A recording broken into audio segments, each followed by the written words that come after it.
ଓଡ଼ିଆ ସାହିତ୍ୟ ୟୁଟ୍ୟୁବ୍ ଚ୍ୟାନେଲ୍‌କୁ ପିଲାମାନେ ସ୍ୱାଗତ ଜଣାଉଛି। ଗତ ଥର ଆମେ ପଢ଼ିଥିଲେ କାବ୍ୟ ଓ ମହାକାବ୍ୟର ସଂଜ୍ଞା ଓ ସ୍ୱରୂପ।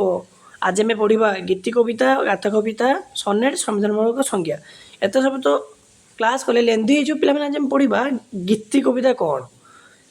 ଗୀତି କବିତା କ'ଣ? ଚାଲନ୍ତୁ ପିଲାମାନେ ଡେରି ନ କରି ତୁରନ୍ତ କ୍ଲାସ୍ଟିକୁ ଷ୍ଟାର୍ଟ କରିବା।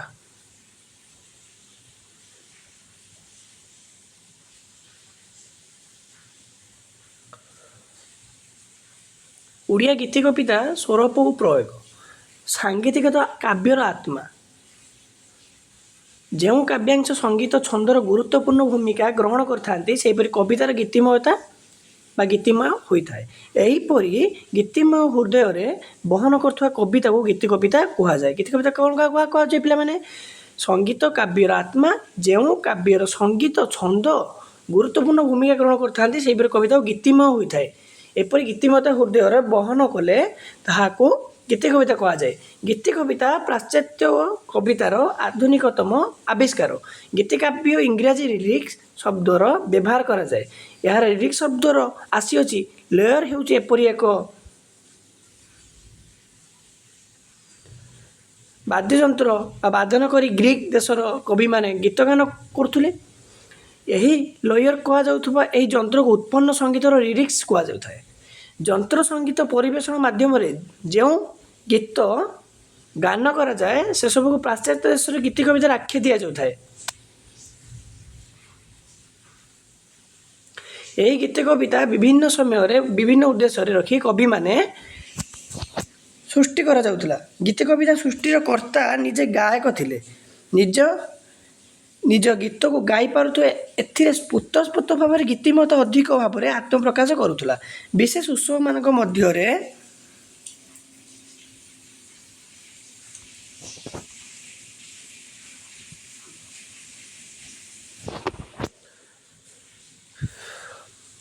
ଜଣକ କବିମାନେ ଗୀତ ଗାନ କରୁଥିଲେ। ବସ୍ତୁତଃ ବିଭିନ୍ନ ଉଦ୍ଦେଶ୍ୟ ରଖି ଗୀତ ଗାନ କରାଯାଉଥିବା ଗୀତି କବିତାକୁ ବିଭିନ୍ନ ବିଭାଗରେ କାଳକ୍ରମ ସୃଷ୍ଟି ହୋଇଛି। ଯେଉଁ କବିତା ବା ପଦ୍ୟାଂଶ ଗାନଧର୍ମୀକୁ ତାକୁ ଗୀତି କବିତାର ଆଖ୍ୟା ଦିଆଯାଇଛି। ଗୀତି କବିତା କବିର ହୃଦୟର ସଙ୍ଗୀତ ସ୍ଫୁଟସ୍ଫୁଟ ଉଚ୍ଚାରଣକୁ ଗୀତି କବିତା ଗାନ କରାଯାଉଥାଏ। ଆର୍.ଜେ. ଲୁଇସଙ୍କ ଇଂଲିଶ ଲିଟରେଚର ଗ୍ରନ୍ଥରେ ଗୀତି କବିତା ସମ୍ପର୍କରେ କୁହାଯାଇଛି। In ordinary language the word lyrics often means of a short song which was sung in ancient Greek to the music the lyrics and which is sung in the modern world the music of the guitar.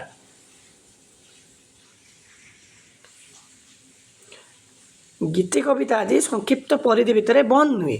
କେବଳ ବୀଣା ବା ଗୀତଟାର ନୁହେଁ, ଆଜି ବିଭିନ୍ନ ପ୍ରକାର ବାଦ୍ୟ ବଜାଇ ସଙ୍ଗୀତ ସୃଷ୍ଟି କରାଯାଉଛି। ଗୀତି କବିତା ପାଇଁ ଏକ ବ୍ୟାପକ ପରିସର ଉନ୍ମୁକ୍ତ ହୋଇଯାଇଛି। ଗୀତି କବିତାର ସଂକ୍ରମଣ ଶ୍ରୋତା ବା ପାଠକ ହୃଦୟକୁ ସଙ୍ଗୀତ ମାଧ୍ୟମରେ ସମ୍ଭବ ହୋଇଥାଏ। ଯେଉଁ କବିତାର ସଙ୍ଗୀତ ନଥାଏ ତାହା ଗୀତି କବିତାର ମାନ୍ୟତା ପାଏ ନାହିଁ।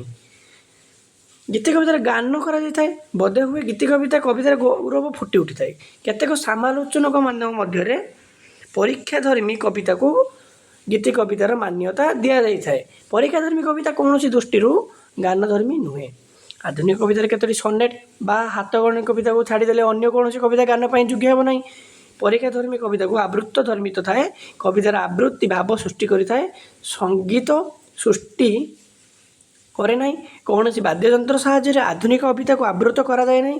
ଆଧୁନିକ କବିତାକୁ ଗୀତି କବିତା କହିବା ଅର୍ଥ ପରୀକ୍ଷାଧର୍ମୀ କବିତା ଗୀତି କବିତାର ବିଭିନ୍ନ ବିଭାଗରେ ପରିଦୃଷ୍ଟି ହୋଇଥାଏ। ଗୀତି କବିତାରେ ବିଭିନ୍ନ ବୈଶିଷ୍ଟ୍ୟ ପରିଲକ୍ଷିତ ହୋଇଥାଏ। ଅନ୍ୟ କବିତାକୁ ଗୀତି କବିତାର ସ୍ୱତନ୍ତ୍ର ଏହି କବିତାର ହୃଦୟ ଆବେଦନ ସୃଜନଶୀଳତାକୁ ସମନ୍ୱୟ ଅଧିକ ଭାବରେ ଦେଖାଯାଉଥିବାରୁ ଗୀତି କବିତା ଅନ୍ୟ କବିତା ଠାରୁ ଐଶ୍ୱର୍ଯ୍ୟମୟ। ନିମ୍ନରେ ଗୀତି କବିତା କେତୋଟି ବିଶିଷ୍ଟ ଗୁଣ ଆଲୋଚନା କରାଯାଇଥାଏ। ଯଥା ପ୍ରଥମ ଗୁଣଟି କ'ଣ ତାର ରହୁଛି ପିଲାମାନେ? ଗୀତିମୟତା। ଗୀତି କବିତାର ଏକ ଆତ୍ମା। ଗୀତି କବିତାର ଅନ୍ୟ କବିତା ଠାରୁ ସ୍ୱତନ୍ତ୍ର ହେବାର କାରଣ ହେଲା ଏହାର ଗୀତି ଭାଗ। ଅନ୍ୟ ଯେକୌଣସି କବିତାର ଲେଖିଲା ବେଳେ କବିକୁ ସତର୍କ ହେବାକୁ ପଡ଼େ ନାହିଁ, କିନ୍ତୁ ସେ ଯେତେବେଳେ ଗୀତି କବିତା ରଚନା କରେ ସେତେବେଳେ ନିଜକୁ ଦୁର୍ବଳ ଶବ୍ଦ ପ୍ରୟୋଗ କରେ, ଅବାଞ୍ଛିତ ଶବ୍ଦ ପ୍ରୟୋଗ ଠାରୁ ଦୂରରେ ରଖେ। ସେ କବିତାର ନରମ ଶବ୍ଦ ବ୍ୟବହାର କରିଥାଏ। ଯେକୌଣସି କଥାକୁ ସଙ୍ଗୀତ ମାଧ୍ୟମରେ ପରିବେଷଣ କଲେ ତାହା ଅଧିକ ଫଳବିତ ହୋଇଥାଏ।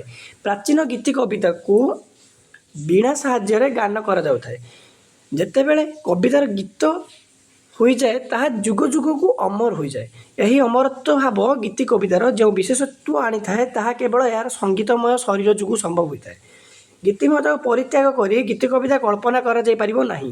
ଗୀତି କବିତା ପାଇଁ ଗୀତ ସଙ୍ଗୀତମୟ ଶରୀର ନିହାତି ଆବଶ୍ୟକ।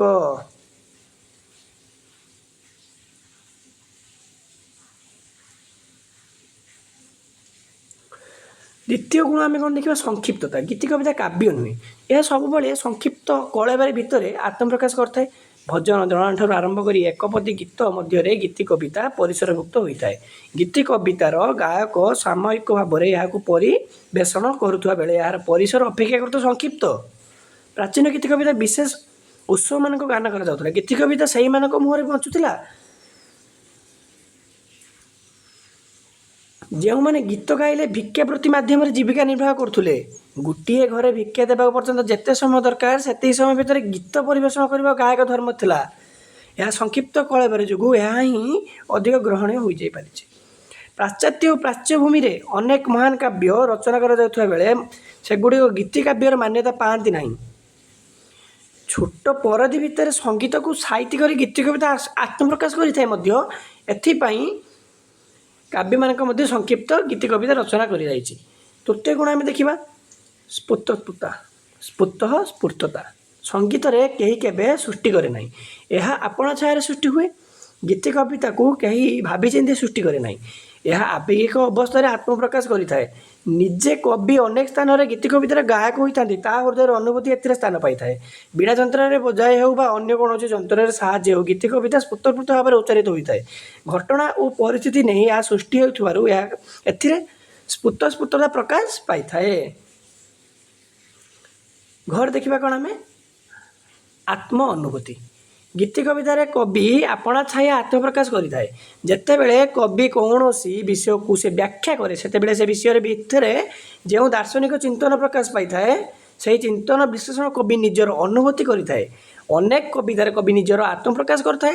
ବ୍ୟକ୍ତିନିଷ୍ଠ ଗୀତି କବିତାରେ ଏହାର ଅଧିକ ସୁଖ କବିତା, ପ୍ରେମ କବିତା ବ୍ୟକ୍ତିର ଅନୁଭୂତି ପ୍ରକାଶ ପାଇଥାଏ। ଗୀତି କବିତା ସମ୍ପର୍କରେ ନିଜର ମତ ପ୍ରକାଶ କରିବା ଆଲୋଚନା ଜନକୀ ବଲ୍ଲଭ ମହାନ୍ତି କହନ୍ତି, ଗୀତି କବିତା ମନୁଷ୍ୟର ଏକ ସୁକୁମାର କଳାକୃତି। ଏହା ସୃଷ୍ଟି ପାଇଁ ଅନ୍ତର୍ମୁଖ ଅନୁକୂଳ ପରିବେଶରେ ଆବଶ୍ୟକ ଅନସ୍ୱୀକାର୍ଯ୍ୟ। ଯେଉଁ ଯୁଗରେ ମନୁଷ୍ୟ ମନରେ ଭାବପ୍ରବଣତା ତୀବ୍ରତା ସୃଷ୍ଟି ହୁଏ, ଜାତୀୟ ଚେତନା ଗଭୀର ଭାବରେ ସ୍ପନ୍ଦିତ ହୁଏ, ସେହି ଯୁଗରୁ ହିଁ ଗୀତି କାବ୍ୟ ଯଥାର୍ଥ ବିକାଶ ଘଟିଥାଏ। ଗୀତି କବିତାକୁ ଆଙ୍ଗିକ ଆତ୍ମିକ ଦୃଷ୍ଟିକୋଣ ଦୁଇ ଭାଗରେ ମଧ୍ୟ ବିଭକ୍ତ କରାଯାଇଛି। କେତେ ଭାଗରୁ? ଆଙ୍ଗିକ ଆତ୍ମିକ ଦୁଇ ଭାଗରୁ। ପିଲାମାନେ ଏଗୁଡ଼ା ମନେ ରଖିବ, ଏଗୁଡ଼ାକ ହିଁ ସର୍ଟ କ୍ୱେଶ୍ଚନ୍ ପିଲାମାନେ ପଢ଼ିବ। ଏହା ଗୋଟିଏ ବିଭାଗକୁ ମନ୍ମୟ କବିତା ବା ବ୍ୟକ୍ତିନିଷ୍ଠ କୁହାଗଲା ବେଳେ ଅନ୍ୟ କବିତାକୁ ବସ୍ତୁନିଷ୍ଠ କବିତା ବା ତନ୍ମୟ କବିତା କୁହାଯାଏ। ଓଡ଼ିଆ ଗୀତି କବିତାରେ ପ୍ରାଚୀନ ପାଶ୍ଚାତ୍ୟ ରୂପ ରହିଛି, ଏସବୁକୁ ନିମ୍ନରେ ପ୍ରକାଶ କରାଯାଇଛି।